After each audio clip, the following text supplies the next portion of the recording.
Hello प्यारे बच्चों, नमस्कार। स्वागत है आपका एक बार फिर से हमारे learning platform physics with Pranay पर। आज की इस वीडियो में हम डिस्कस करने वाले हैं मोशन ऑफ कनेक्टेड बॉडीज, जो कि क्लास 11th के फिजिक्स सब्जेक्ट के अंतर्गत लॉज ऑफ मोशन चैप्टर का एक इंपॉर्टेंट टॉपिक है, जिससे रिलेटेड कई सारे न्यूमेरिकल प्रॉब्लम्स सभी एग्जाम्स में पूछे जाते हैं, चाहे वो सीबीएसई बोर्ड या फिर किसी स्टेट बोर्ड के एग्जाम्स हों या फिर जो कॉम्पिटिटिव एग्जाम्स होते हैं जैसे जेई नीट, उसमें भी इससे रिलेटेड कई सारे न्यूमेरिकल प्रॉब्लम्स आते हैं।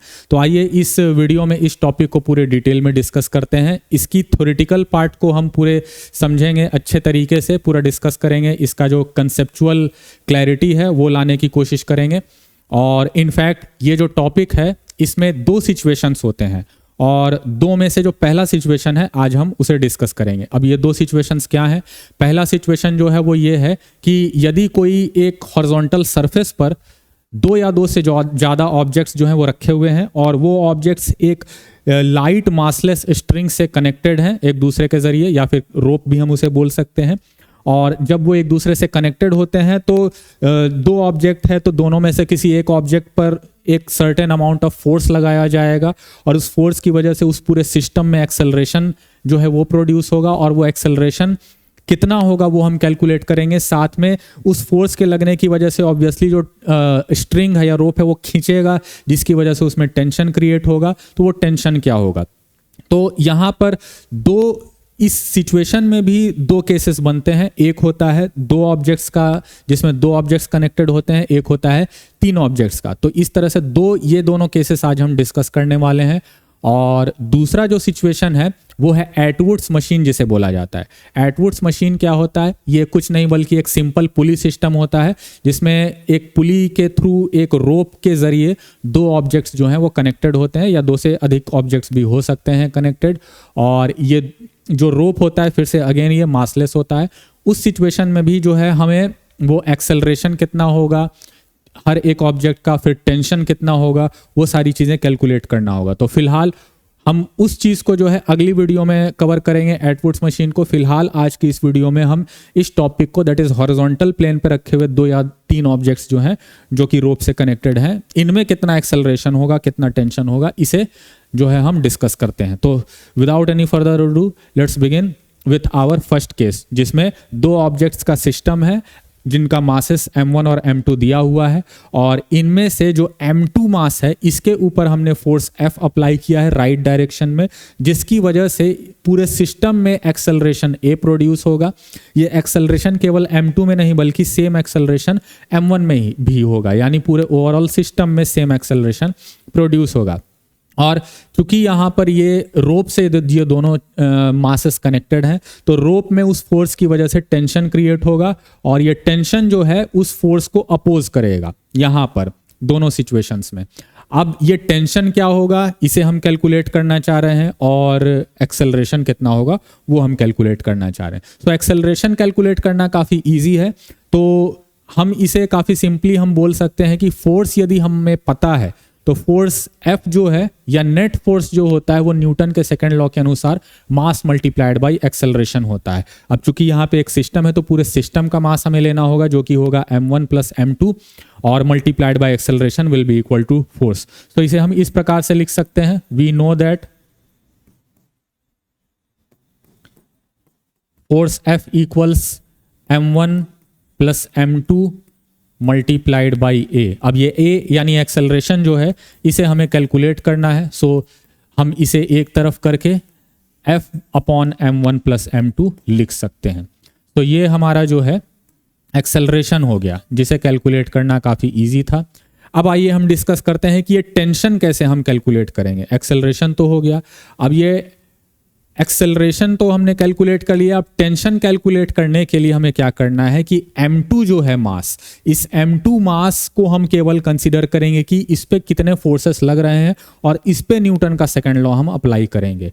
ऑब्वियसली इस पे हम देख सकते हैं कि दो फोर्सेस एक्ट कर रहे हैं। एक फोर्स F जो हमने पूरे सिस्टम पर अप्लाई किया है वो, और दूसरा है जो स्ट्रिंग इसे ऑपोजिट डायरेक्शन में खींच रहा है उस फोर्स के लगने की वजह से वो। अब चूंकि ओवरऑल मोशन जो है पूरे सिस्टम का वो राइट डायरेक्शन में है, इस वजह से हम नेट फोर्स जो है वो क्या लिखेंगे, F minus T, and F minus T जो नेट फोर्स इस M2 पर लग रहा है वो हो जाएगा इसका मास मल्टीप्लाइड बाय इसका एक्सेलरेशन, चूंकि सेकंड लॉ हम केवल इस पर लगा रहे हैं, तो हम इसे इस प्रकार से लिख सकते हैं,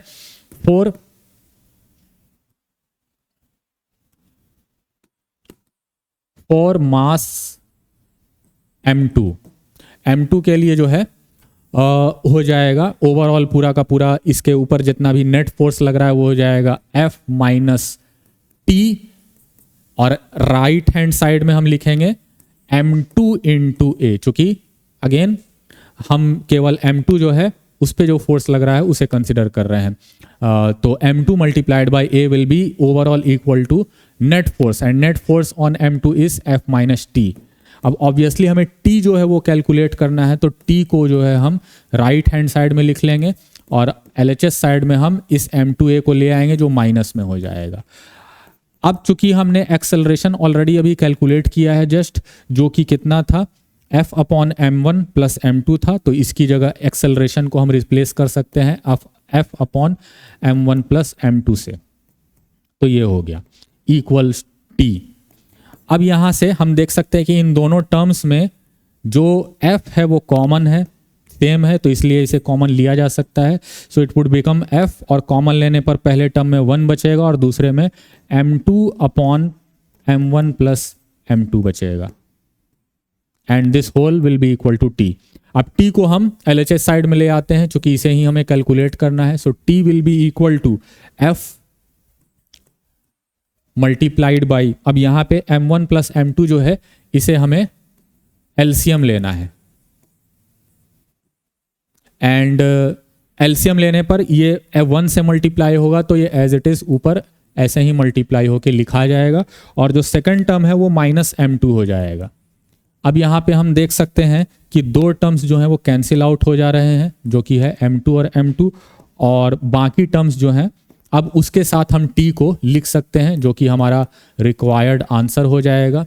T will be equal to M1 into F divided by M1 plus M2, ये हमारा रिक्वायर्ड टेंशन हो जाएगा जो हम कैलकुलेट करना चाह रहे थे। सो ये हमने दोनों चीज़ें जो हैं दो बॉडी के सिस्टम के लिए कैलकुलेट कर ली, जो कि हॉरिजॉन्टल सरफेस पर रोप से कनेक्टेड है। उसके लिए टेंशन क्या होगा वो हमने कैलकुलेट कर लिया, और एक्सेलरेशन क्या होगा वो हमने कैलकुलेट कर लिया, और इसे हम इस प्रकार से समराइज कर सकते हैं। एक्सेलरेशन जो है हमने कैलकुलेट किया F upon M1 plus M2, और टेंशन हमने कैलकुलेट किया M1F upon M1 plus M2। अब आइए हम बढ़ते हैं अपने सेकेंड केस की ओर, जो कि है 3 body system M1, M2, M3। अब ये तीनों जो हैं इनको कनेक्ट करने के लिए हमें ऑब्वियसली 2 रोप्स की ज़रूरत पड़ेगी या 2 स्ट्रिंग्स की ज़रूरत पड़ेगी।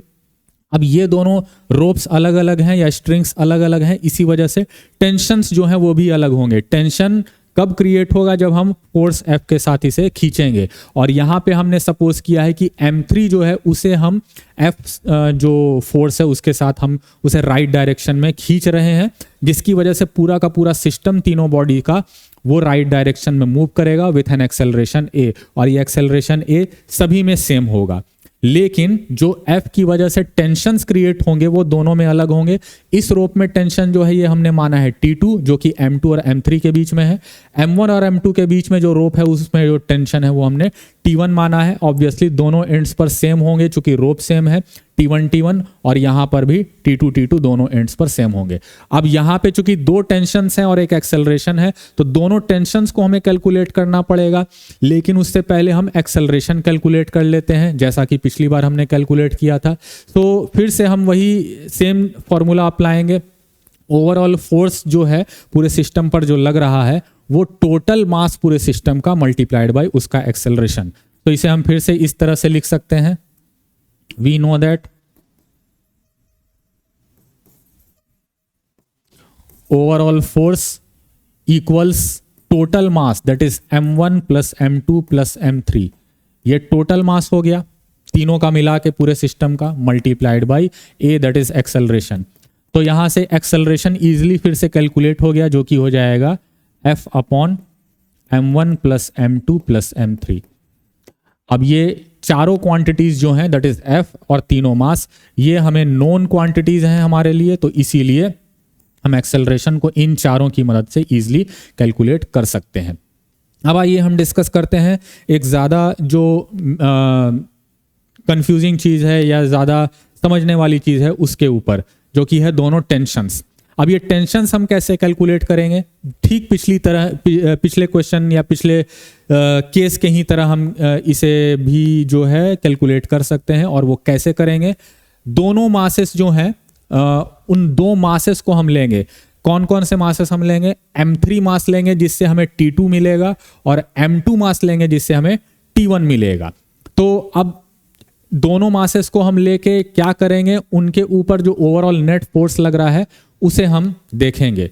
तो नाउ हम कह सकते हैं पहले हम लेंगे M3 मास। सो 4 मास M3, इसके ऊपर यदि हम देखें इंडिविजुअली कितने फोर्सेस लग रहे हैं, तो एक तो फोर्स जो हमने अप्लाई किया है ऑब्वियसली वो दैट इज F, और एक T2। अब चूंकि ये पूरा सिस्टम इधर जा रहा है, इधर को एक्सेलरेट हो रहा है, तो इसीलिए हमें क्या लेना होगा? F minus T2। F हमारा उस डायरेक्शन में है यानी पॉजिटिव, और T2 जो है वो नेगेटिव डायरेक्शन में हो गया उसके रेस्पेक्ट में। तो हम लिख सकते हैं overall net force acting on M3 will be equal to F minus T2। And RHS side में ऑब्वियसली न्यूटन के सेकंड लॉ के अनुसार मास इनटू एक्सेलरेशन, और चूंकि यहाँ पे केवल M3 को हम कंसीडर कर रहे हैं इसलिए केवल M3 का मास हम लेंगे। सो M3 मल्टीप्लाइड बाई A, ये हो गया नेट फोर्स, और ये हो गया न्यूटन का सेकंड लॉ के अनुसार मास इनटू एक्सेलरेशन। अब यहाँ से चूंकि हमें T2 कैलकुलेट करना है, तो अगेन हम T2 को एक साइड ले जाएंगे और M3A को एक साइड हम ले आएंगे। सो F माइनस M3A, इक्वेशन हमारा कुछ इस प्रकार से बन जाएगा। अब फिर से जो A है दैट इज एक्सेलरेशन, इस एक्सेलरेशन की वैल्यू हमने जो कैलकुलेट की थी F अपॉन तीनों मासेस का सम, वही हम लिख लेंगे A की जगह। सो ये हो जाएगा F upon M1 plus M2 plus M3 and this whole will be equal to T2। Again यहाँ पे इन दोनों टर्म्स में F हम कॉमन ले सकते हैं, तो F जो है ये कॉमन हो जाएगा और यहाँ पर अंदर बच जाएगा 1, और इसमें बच जाएगा, इस वाले टर्म में बच जाएगा M3 केवल ऊपर। सो ये हो जाएगा M3 upon M1 plus M2 plus M3 and this will be equal to T2। अब T2 को ऑब्वियसली हमें कैलकुलेट करना है, तो इसे हम LHS साइड में लिख लेते हैं and it would be equal to this much. और यहाँ पर फिर से हमें क्या करना है? F और यहाँ पर M1 plus M2 plus M3 जो है इसे हम LCM ले लेते हैं। M1 plus M2 plus M3, ये हमने LCM ले लिया, और ये जब 1 से मल्टीप्लाई होगा तो अगेन ये M1 plus M2 plus M3 हो जाएगा। और यहाँ एक और हमारे पास है जो कि है M3। सो यहाँ पे M3 माइनस में हो जाएगा एंड फिर से हम देख सकते हैं कि ये दोनों कैंसिल आउट हो जाएंगे, M3 एंड बचा हुआ जो हो जाएगा अब वो हमारा T2 के बराबर हो जाएगा। So T2 will be equal to M1 plus M2 multiplied by F and divided by M1 plus M2 plus M3। अगर हम चाहें तो इसे डायमेंशनली भी चेक कर सकते हैं इस पूरे इक्वेशन को कि ये सही है या नहीं। ऑब्वियसली इधर T2 है जो कि फोर्स है, तो इधर भी फोर्स होना चाहिए। ऊपर हम देख सकते हैं कि मासेस हैं और नीचे मासेस हैं, ये दोनों ऊपर नीचे तो कैंसिल आउट हो जाएंगे। तो मींस डायमेंशनली अगर हम देखें तो डायमेंशन से इनके कैंसिल आउट हो जाएंगे, तो बचेगा केवल फोर्स का डायमेंशन। तो डायमेंशनली हम कह सकते हैं कि ये हमारा जो इक्वेशन बना है ये करेक्ट है। पिछले वाले केस में यानी फर्स्ट केस में भी हम इस तरह से चेक इसको कर सकते थे। तो ये हो गया T2 हमने कैलकुलेट कर लिया। अब इसी तरह से हम T1 कैलकुलेट करेंगे, और T1 कैलकुलेट करने के लिए अब हमें ये जो M2 मास है इसको कंसिडर करना होगा। तो नाउ हम बोल सकते हैं फॉर मास M2, इस पे अब जितने भी इंडिविजुअल फोर्सेस लग रहे हैं उन्हें हमें कंसिडर करना होगा। So net force acting on M2 जो है वो क्या हो जाएगा? T2 माइनस T1 हो जाएगा, क्योंकि अब ये भी क्या हो रहा है, ये भी राइट डायरेक्शन में मूव कर रहा है, तो राइट डायरेक्शन वाले को हमें पॉजिटिव लेना है और लेफ्ट डायरेक्शन वाले को negative. So it would be T2 minus T1 and obviously this will be equal to mass into acceleration. और मास यहाँ पे हम केवल M2 का लेंगे क्योंकि केवल उसके ऊपर जो फोर्सेस हैं उन्हें हम कंसिडर कर रहे हैं। और एक्सेलरेशन जो है वो तो ए ही होगा, चूंकि पूरे सिस्टम में एक्सेलरेशन सेम है। अब यहाँ पर चूंकि हमें T1 कैलकुलेट करना है तो फिर से हम T1 को RHS साइड ले जाते हैं, M2A को T2 के साथ हम लिख सकते हैं। तो T2 माइनस M2A हो जाएगा ये। एंड ऑब्वियसली T2 अभी जस्ट हमने कैलकुलेट किया था जो कि इतना है M1 plus M2 into F, M1 plus M2 into F divided by M1 plus M2 plus M3। सो ये हो गया। एंड माइनस M2 इंटू, अब एक्सेलरेशन जो है वो भी हमने कैलकुलेट किया था स्टार्टिंग में ही, तो वो एक्सेलरेशन जो है वो इतना था। तो इस एक्सेलरेशन की जगह जो है हम लिख सकते हैं F upon M1 plus M2 plus M3। तो ये पूरा हो गया हमारा LHS साइड वाला part, and this would become equal to T1। अब ऑब्वियसली फिर से हमें T1 को कैलकुलेट करना है, तो उसे LHS साइड में हमने लिख लिया और बाकी सारे टर्म्स को हमने जो है RHS साइड में लिख लिया। अब यहाँ पे हम देख सकते हैं कि ये दोनों टर्म्स जो हैं इनमें M1 plus M2 plus M3 जो है ये कॉमन है। तो M1 plus M2 plus M3 common, या फिर इसे आप LHS भी ले सकते हैं, और ऊपर F कॉमन है। तो F जो है इसे हम बाहर लिख लेते हैं, और नीचे जो है यहाँ पर हम M1 plus M2 plus M3 जो है ये LCM ले लेते हैं। सो F जो है हमने दोनों में कॉमन ले लिया, तो ये तो बाहर हो गया। और चूंकि दोनों में LCM सेम है तो इसलिए ऊपर वाले टर्म्स एज इट इज लिखा जाएंगे, और ये क्या हो जाएंगे, पहले वाले में हो जाएगा M1 प्लस M2 और दूसरे वाले में है केवल M2, सो ये M2 हो जाएगा। और देख सकते हैं अब हम यहाँ पे क्लियरली कि ये M2 जो है ये कैंसिल आउट हो जाएगा, और इस तरह से जो हमारा T1 है वो कैलकुलेट होकर आ जाएगा। F इंटू M1 केवल ऊपर रह जाएगा, सो इसे हम लिख सकते हैं M1 into F divided by M1 plus M2 plus M3। And ये जो है हमारा इस प्रकार से टेंशन T जो है ये कैलकुलेट हो गया, T1 सॉरी। तो इस प्रकार से हमने T1, T2 और एक्सेलरेशन तीनों चीजें जो हैं कैलकुलेट कर ली, और इसे हम सम अप करके इस प्रकार से अब लिख सकते हैं। एक्सेलरेशन हमने देखा F upon M1 plus M2 plus M3 हो गया। T1 जो है जो हमने कैलकुलेट किया था, T1 जो हमने कैलकुलेट किया था अभी जस्ट कैलकुलेट किया था, जो कि था M1 into F divided by M1 plus M2 plus M3। And T2 जो हमने कैलकुलेट किया था वो था M1 plus M2 into F divided by M1 plus M2 plus M3। तो इस प्रकार से हमारा जो मोशन ऑफ कनेक्टेड बॉडीज है उसमें पहला पार्ट जो है उसका थ्योरेटिकल कंसेप्चुअल पार्ट जो है कवर होता है। उम्मीद करता हूँ आपको इस वीडियो से ये कंसेप्ट जो है ये पूरी अच्छी तरह से क्लियर हो गया होगा। और अगली वीडियो में हम जो एडवर्ड्स मशीन है दैट इज पुली सिस्टम उसे डिस्कस करेंगे। हालांकि यदि आपका इस टॉपिक से रिलेटेड कोई डाउट अभी भी रह गया हो, कोई कंफ्यूजन रह गया हो, तो आप मुझे नीचे कमेंट सेक्शन में बता सकते हैं। मैं उसे कमेंट के थ्रू ही आपका रिप्लाई देकर सॉल्व करने की कोशिश करूंगा। लेकिन यदि वो थोड़ा कॉम्प्लिकेटेड प्रॉब्लम हो और यदि आप चाहते हो कि उस पर एक डेडिकेटेड अलग से वीडियो में बनाऊं, तो वो भी आप मुझे बता दें, तो मैं कोशिश करूंगा कि उस पर एक अलग से वीडियो बना दूं। और यदि आपको फिजिक्स क्लास 11, 12, जेई, नीट इन सभी में से किसी भी एग्जाम से संबंधित कोई भी टॉपिक जो फिजिक्स का हो 11, 12 से रिलेटेड, उससे रिलेटेड आप कोई भी टॉपिक से डेडिकेटेड वीडियो चाहते हो, तो वो भी आप मुझे नीचे कमेंट सेक्शन में बेझिझक बता सकते हैं। और अगली वीडियो में मिलते हैं एडवर्ड्स मशीन जो टॉपिक है उसके थ्योरेटिकल पार्ट, कंसेप्चुअल पार्ट के साथ। तब तक के लिए नमस्कार, जय हिंद, जय भारत, वंदे मातरम।